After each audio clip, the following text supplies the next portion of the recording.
ঘুমানোর আগে মাত্র ৪ মিনিট সময় দিলেই আপনিও পালন করতে পারেন প্রিয় নবী সাল্লাল্লাহু আলাইহি ওয়াসাল্লামের ৪টি সুন্নাহ।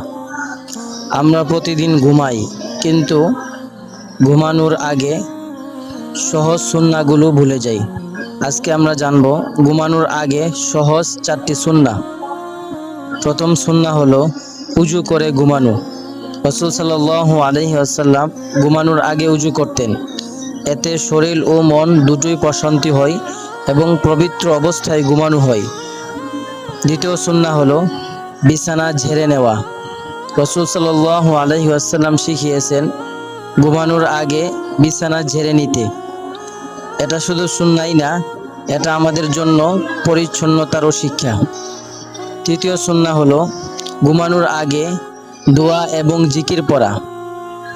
ঘুমানোর আগে এই দোয়াটি পড়তে পারেন, আল্লাহুম্মা বিসমিকা আমুতু ওয়া আহইয়া।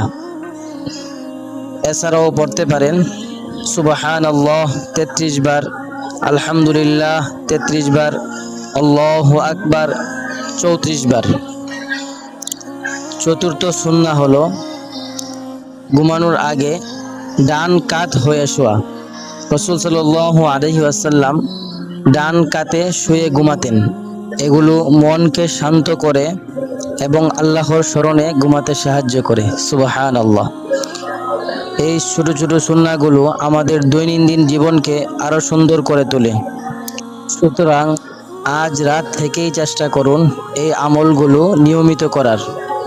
আল্লাহ তাআলা আমাদের সকলকে সুন্নাহ অনুযায়ী জীবন গড়ার তৌফিক দান করুক। আমিন। যদি ভালো মনে করেন তাহলে ভিডিওটি শেয়ার করতে পারেন, যেন অন্যরাও উপকৃত হতে পারে।